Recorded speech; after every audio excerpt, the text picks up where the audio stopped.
In today's session, we're going to learn how to respond, not just react to life.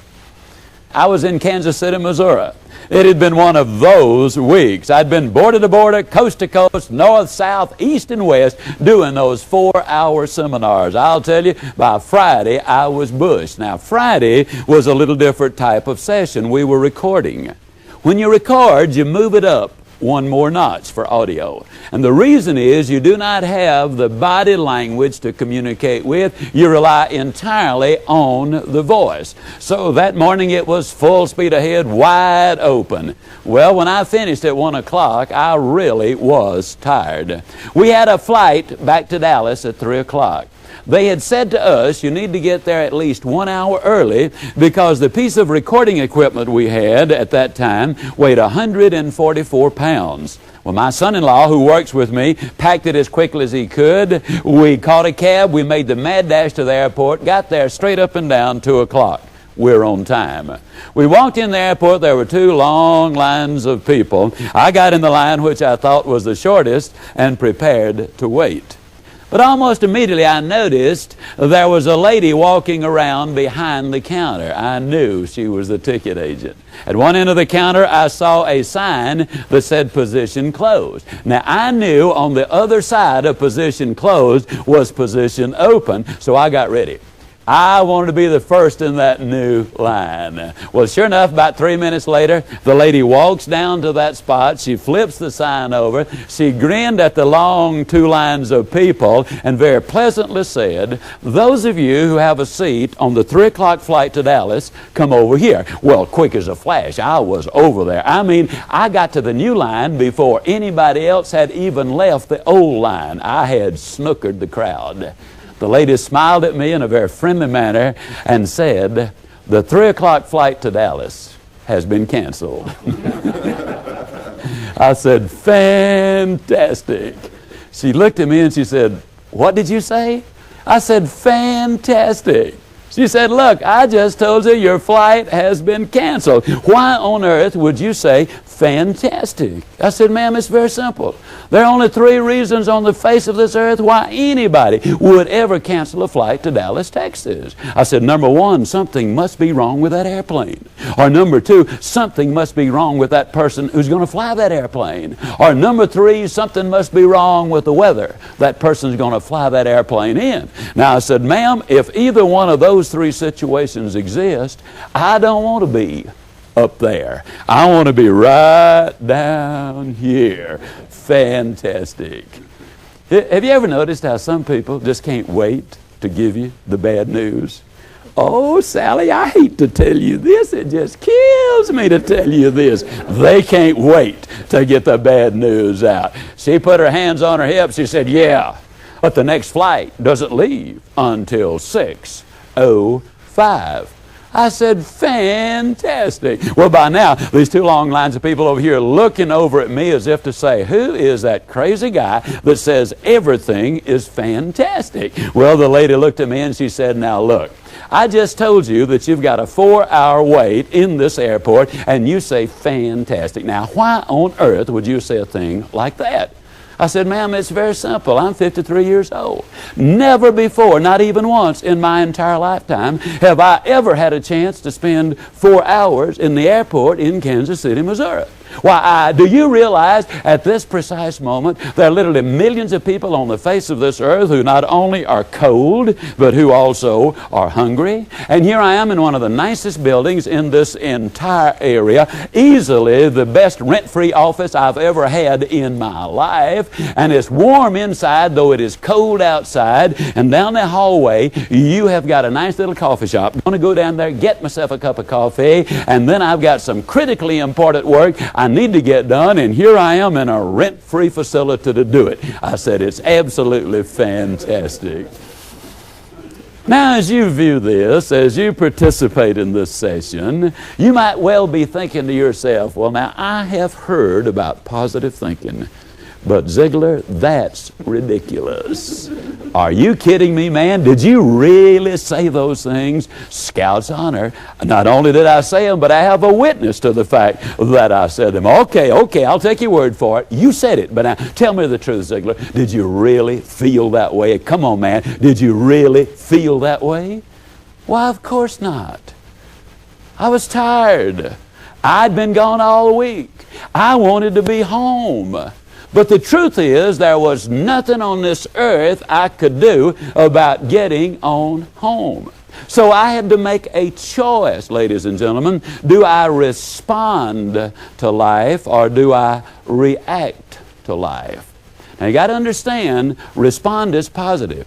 For example, you go to the doctor gives you a prescription and says, see me tomorrow. Well, when you walk in the next day, the doctor begins to shake the head and say, uh-oh, we're going to have to change the prescription because your body is reacting to the medicine. Well, you get a little upset about that, unhappy because you fear it might be some trouble. But if the doctor smiles and says, oh boy, it is working, your body is responding to treatment, you get all excited. Do you respond to life or do you react to life? I chose to respond for the simple reason there are some things that you absolutely are not going to change. If you were born white, you're going to stay white. If you were born black, you're going to stay black. You're not going to change when you were born, where you were born, how you were born, or to whom you were born. As a matter of fact, you will not change one whisper about yesterday. But tomorrow, that's an entirely different game. And whether you respond to life or whether you react to life is going to play a major role in where you go in life. It is not what happens to you. It is what you make of what happens to you that will make a difference. Now, I could have reacted very sarcastically when the lady told me my flight had been canceled. I could have said, that's great. That's just great. I've had this reservation over 3 months. I have had my ticket over a month. I've even got my seat assignment. All I need is a boarding pass. I come up here, I've done everything you told me to do. You said get here an hour early, I did. When I was riding up there, I saw a dozen of you on airplanes sitting right out there on the runway, not doing a cotton-picking thing. Now, why can't you crank one of those dudes up and take me on down to Dallas? I could have done that. And the next flight still leaves at 6:05. Ladies and gentlemen, I got to confess to you, I did not know the lady's name who told me my flight had been canceled. To be candid, I do not know the name of a single person who works with that big old airline, and it is a big one. But this I do know. I know that because it is their airline, they can cancel my flight if they want to. But they cannot cancel my day.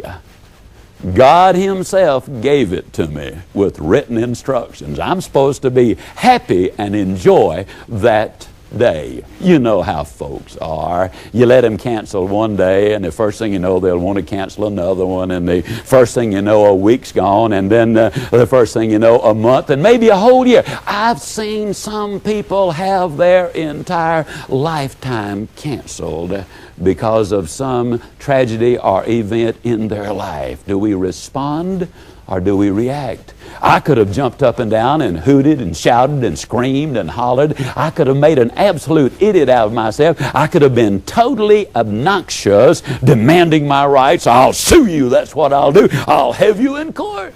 I could have done that. And the next flight still leaves at 6:05. The question is, do you respond to life or do you react to life? Let me ask you, have you ever been driving down the freeway on your way to work? You're neither positive nor negative, you're just riding along, and all of a sudden some idiot pulls right in front of you. And you have to slam on your brakes and you hit your horn all at the same time, and you proceed to give him a piece of your mind. Why don't you watch where you're going, you dummy?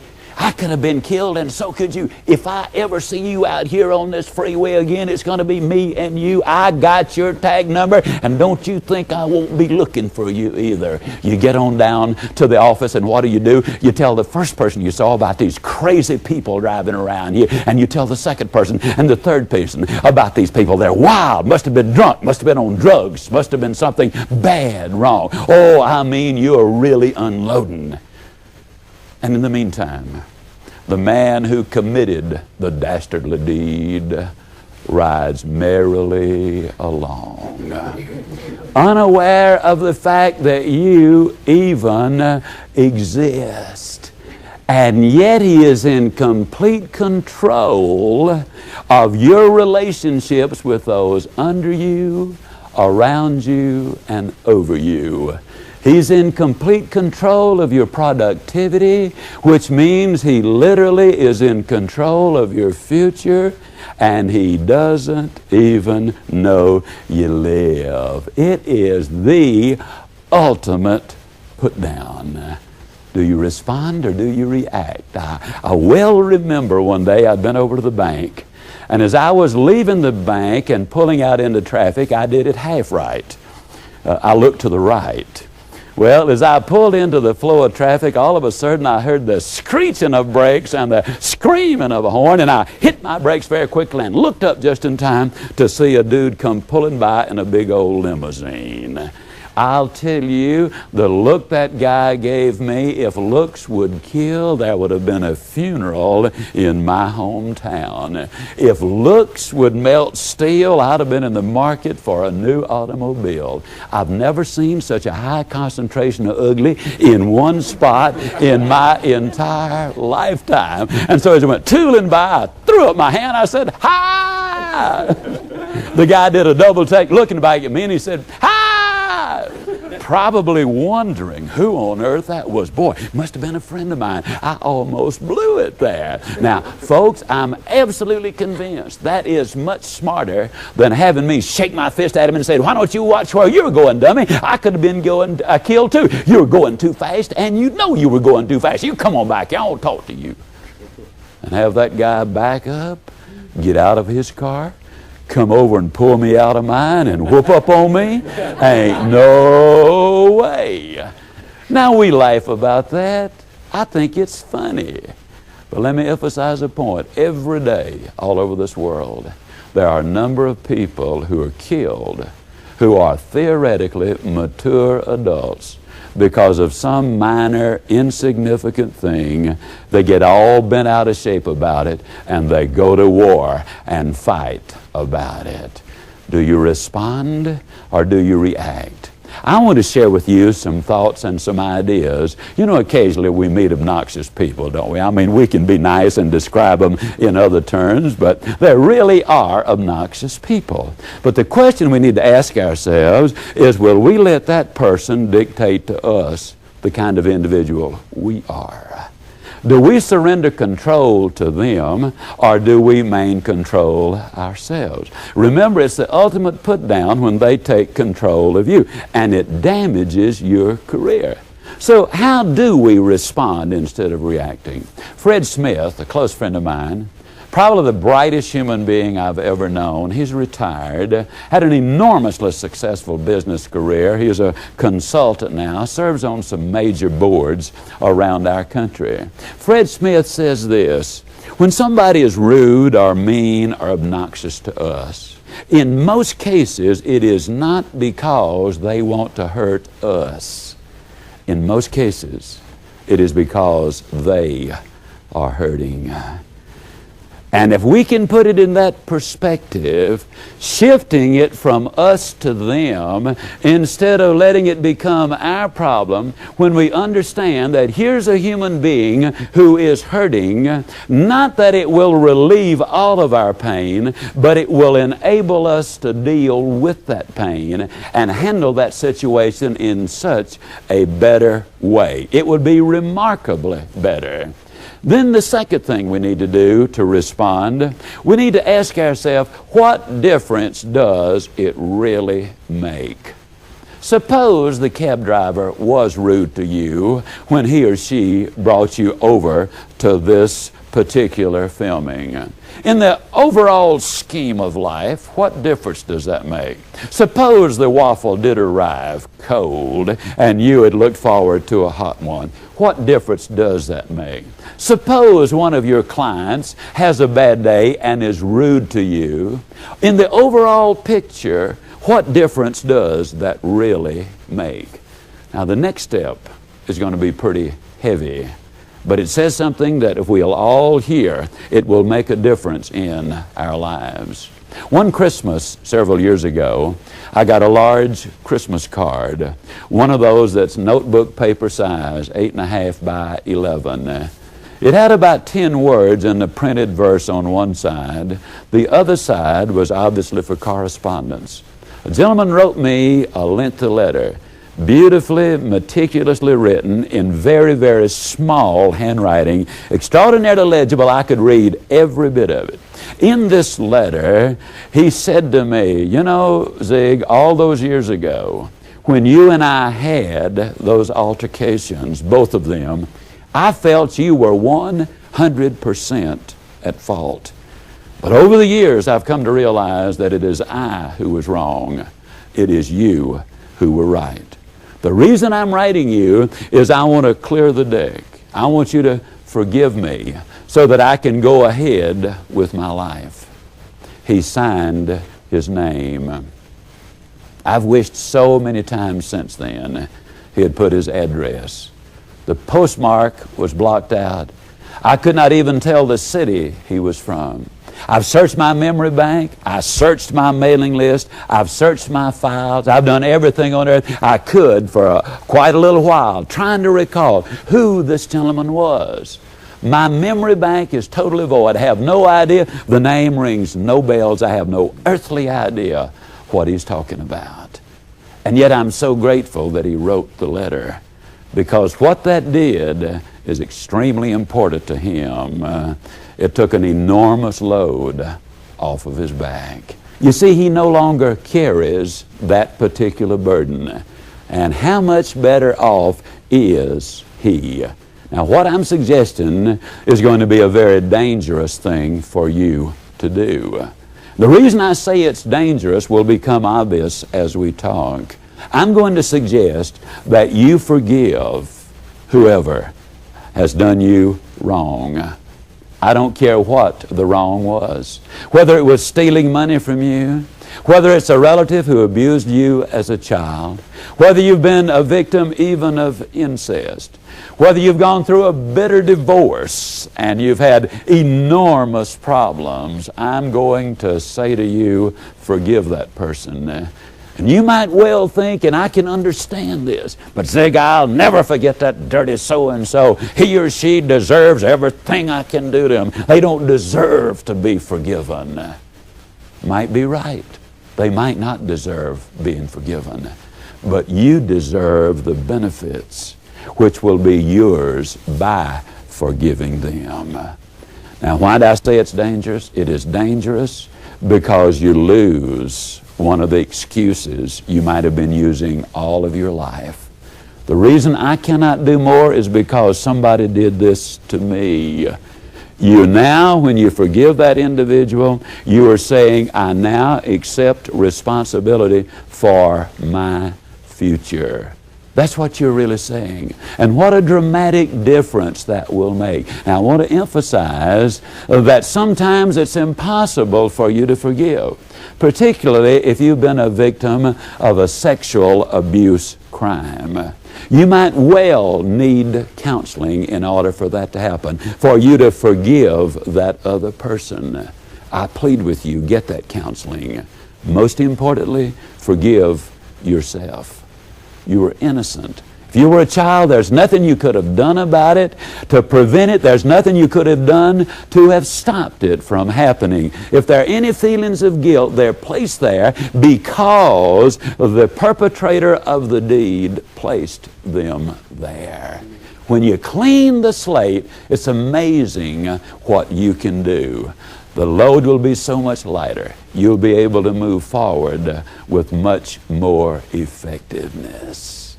The fourth thing you need to do, if you're going to respond to life instead of reacting to life, you need to learn how to train fleas. Now, just as a matter of curiosity, in our live audience here today for our filming, how many of you here today do not know how to train fleas? Don't know how? What about that? Looks like I got here just in time, okay? I want to tell you something. I say that seriously because until you know how to train fleas, I don't care where you live, you're never going to make it in life. You train fleas by placing them in a jar. Put the top on the jar and notice those fleas. They'll start jumping. They'll jump up and they'll hit that top over and over and over and over and over and over, and you will wonder if they will ever stop. But then you watch them and you'll notice that though they continue to jump, all of a sudden they're no longer hitting the top. And you can literally take the top off. And then the fleas will continue to jump, but they cannot jump out. I said, cannot jump out. And the reason they cannot is simply because they have been conditioned to jump just so high. And once they've been conditioned to jump just so high, that's all there is. There ain't no more. They can do no more. Man is exactly the same way. Many people start out in life to climb the mountain, to write the book, to break the record, to make a difference. And along the way, they bump their head a few times, they stub their toe, and they become what I call a SNIOP. Now that's spelled S-N-I-O-P. That is a person who is susceptible to the negative influence of other people. The 4-minute mile is a classic example.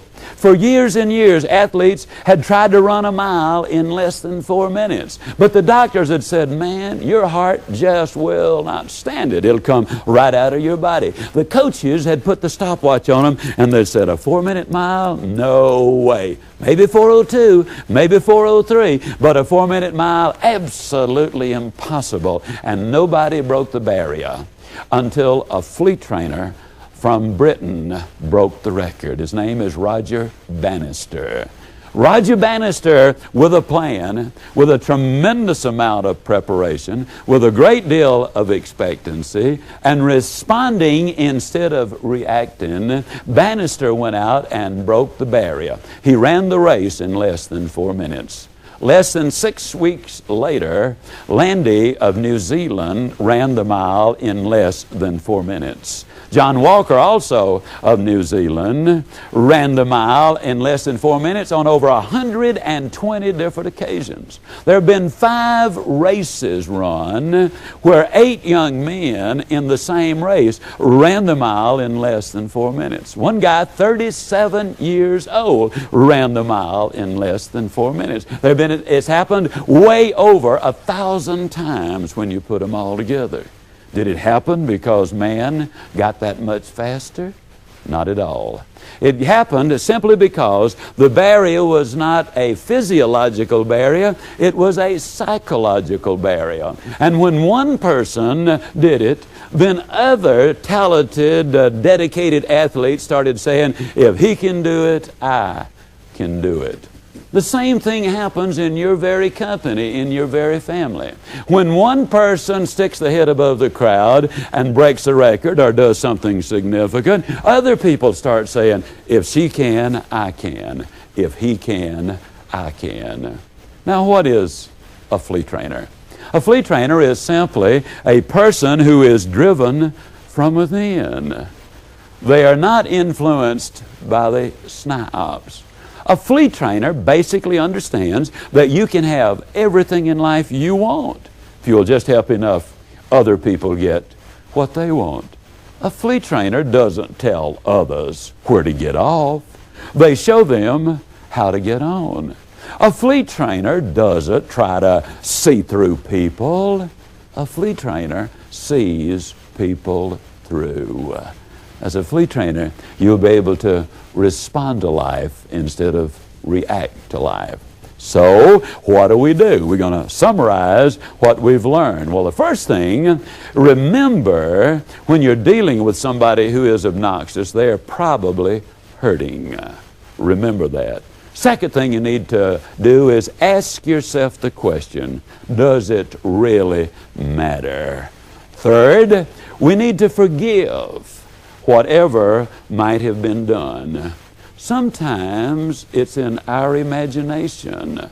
Now, obviously, not often. But sometimes we have perceived a hurt which was not intended, and it maybe might happen more than we realize it. Evaluate it carefully. Forgive and move forward. And fourth, then, we need to know how to train fleas. So, when do you take action? Well, I think this story, as I wind up this session, tells you when to take action. As a child, I was raised in the little town of Yazoo City, Mississippi. Now, just as a matter of curiosity, how many of you in this audience today have never been to Yazoo City, Mississippi? Never been? That's fantastic. Everybody ought to have something to look forward to, and you certainly have. Now, Yazoo City is not a very big place. As a matter of fact, we've hung a mirror up at the end of Main Street to make it look bigger. But it is exciting. About once a month a train comes through town. Now, I know, a lot of people don't think that sounds like excitement. But when you understand we don't have any tracks there, that puts it in an entirely different category. Main Street runs through a car wash if you begin to get the picture of what it's all about. Now, I was born in L.A., that's Lower Alabama. And I only mention those things because I wanted to kind of establish where we are. Incidentally, I tease about my hometown a lot because we're confident in that little town that we've accomplished a lot. The former president of the American Medical Association is from Yazoo City, Mississippi. Former president of the American Bar Association is from Yazoo City, Mississippi. Former president of the Southern Baptist Convention. The former editor of Harper's Magazine. Several distinguished jurists are all from Yazoo City, Mississippi. Jerry Clowers is from Yazoo City, Mississippi. Have no idea what happened to the other three. But it really is an exciting place. Well, anyhow, one day I was next door for lunch, as I tried to be most every day. Now, let me emphasize the point. These folks that lived next door to us were rich. I know they were rich for two reasons. Number one, they had a cook. Number two, the cook had something to cook. And during the Depression, that's a sign of wealth. I was there for lunch, and incidentally, though I was over there often for lunch, that does not mean that we did not have plenty to eat at my house, even though there was a Depression on. I know we had plenty, because every time I passed my plate for seconds, they'd always say, no, you've had plenty. So I know that we had plenty to eat at my house. Well, on this particular day, the cook brought the biscuits out. And I looked at him, I said, Maud, what on earth happened to your biscuits? And she gave a big old tummy laugh. Now, some people call them rolls. And she gave that big old tummy laugh, and she said, well, I'll tell you about those biscuits. They squatted to rise. But she said they just got cooked in the squat. Let me ask you a question. Do you know anybody that gets cooked in the squat? Do you know anybody who's a half a mind to do something, or they're gonna do something? You see, the half-a-minders and the gonna-doers end up, generally speaking, being the never-doers. Have you ever experienced or noticed this happening? Toward the end of the school year, a project comes up. Maybe it's a civic project. Maybe it's a sales campaign. Maybe it's a political campaign or whatever. And you say, boy, I'm going to get involved in that. I really relate to that. But it's almost time for school to get out. And the kids are going to all these parties. I'll wait until the kids get out of school, then I'll have more time. The kids get out of school and they say, you know, I didn't realize it. I have to take them more places now than ever before. Wait till the kids get back in school, and then I'll really get involved. The kids get back in school and they say, well, you know, the athletic events are all in the fall of the year. Wait till the fall is over, and then I really will get busy. As soon as athletic events end, they say, well, here it is now. it's Thanksgiving or Christmas or New Year's or whatever the holidays are in my part of the world. Wait till the holidays are over. Then I'll get busy, because people just don't want to be bothered this time of year for that. After the first of the year, they say, well, now it's the weather. Have you ever seen weather like this? It's strange. It changes from one day to the next. Now, what I'm saying is that they are looking for excuses. Now, I know a lot of times that individual might say, now I know what you're thinking. You are thinking that I've lost interest. Not true, not true at all. Let me tell you, just let me tell you the way I do things. You see, when I get involved in a project, I look at all of the factors. I outline the steps. I detail the procedures. And then, man, when I get ready to go, I really am in it. Now, I know some of these other folks are ahead of me now, but this works best for me. I mean, I like to get everything just right. Well, as soon as the weather clears up, they say, well, here it is, holiday time again. It is Easter time. And you know, that's family time. And you said it yourself. You got to spend time with the family. If you don't spend time with the family, there is no purpose in all of the work. Wait till I've had some family time. They have some family time, then they say, well, at long last, we've got some decent weather. I haven't been skiing, or I haven't been golfing, or I haven't been fishing. I haven't had any fun at all. And you know, a feller's got to have some time off. You can't work all the time. Now, as soon as I do that, then, man, I'll get busy. They do a little of that, and then they say, well, it's almost time for the kids to get back out of school. And that's where we came in. Let me tell you something, folks. When you wait for Aunt Matilda to move out, or John to get on the day shift, when you wait for the new politician to be elected, or the new advertising campaign to get started, when you wait for the rate of interest to come down, or inflation to slow, when you wait for the new model to come out, or anything else to change out there, before you make your commitment and take your action in here, nothing is going to happen. You'll end up getting cooked in the squad. Do it now is the message, because if it is to be, it is up to me. Buy these ideas and concepts. Take these steps. Follow these procedures, because if you do, I'll see you. And yes, I really do mean you at the top.